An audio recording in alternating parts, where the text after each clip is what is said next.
Assalamualaikum warahmatullahi wabarakatuh. Saya Nurliana dari SMA Negeri 4 Pekanbaru, adalah calon guru penggerak Angkatan 4 Kota Pekanbaru dengan fasilitator Dr. Sri Handayani M. Hum dan pengajar praktik Rika Okviana SSI MPD. Adapun tugas modul saya kali ini, apa pengetahuan dan pengalaman baru yang saya dapatkan setelah mempelajari secara mendalam pemikiran-pemikiran Ki Hajar Dewantara? Baiklah, saya menyimpulkan bahwa pendidikan menuntun sesuai dengan kodrat alam dan kodrat zaman. Kemudian juga pendidikan berpusat pada peserta didik. Pendidikan itu dapat menumbuhkan budi pekerti. Kemudian pendidikan menjadi ruang berlatih dan bertumbuhnya nilai-nilai kemanusiaan yang dapat diteruskan. Selain itu juga pendidikan memberikan kemerdekaan dan kebebasan dalam belajar di kelas sehingga peserta didik dapat berkreasi dan berinovasi tanpa paksaan. Dan terakhir, perwujudan pelajar Indonesia sepanjang hayat yang memiliki kompetensi global dan berperilaku sesuai dengan nilai-nilai Pancasila. Apa kekuatan saya dalam menerapkan pengetahuan dan pengalaman baru ini?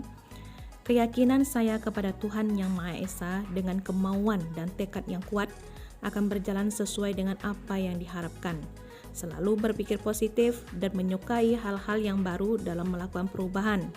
Kemudian saya meyakini bahwa guru adalah pembelajar dan pembelajar sepanjang hayat.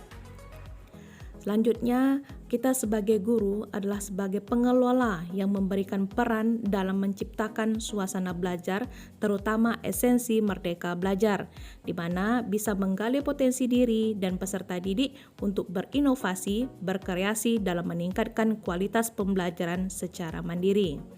Kemudian selanjutnya, selalu semangat untuk tergerak, bergerak, dan menggerakkan hal-hal yang baru dalam dunia pendidikan.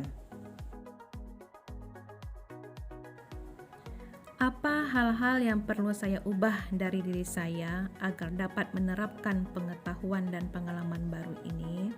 Yang pertama, bahwa dalam mengajar itu harus berpusat pada peserta didik. Sebagai seorang pendidik harus mengetahui kebutuhan peserta didik. Setiap anak memiliki karakteristik yang berbeda. Seorang pendidik harus mengutamakan fungsi sebagai model dan sosok figur keteladanan, bukan mengutamakan seorang pengajar. Kemudian yang kedua itu adalah kodrat alam. Dulunya saya memberi tugas ke peserta didik di luar kapasitas mereka dan lupa akan kodrat alam mereka, sehingga terkadang ingin menuntut anak di luar kodratnya. Kedepannya saya berusaha harus menuntun setiap anak sesuai kodratnya. Kemudian yang ketiga, merdeka belajar. Nah, kemandirian peserta didik dalam belajar dan kebebasan dalam berinovasi dan kreatif. Nah, dalam pembelajaran saya berusaha ingin membuat menyenangkan atau bisa disebut dengan sersan, serius dan santai. Apa perubahan konkret yang akan saya lakukan setelah memahami pemikiran Ki Hajar Dewantara? Perubahan itu antara lain mengubah pola pikir dari mengajar ke menuntun, kemudian memotivasi peserta didik dalam belajar, memahami karakter peserta didik sesuai dengan kodrat alam, kemudian selanjutnya mengajak peserta didik untuk melestarikan budaya lokal, khususnya di sini adalah lokal di Kota Pekanbaru, Provinsi Riau.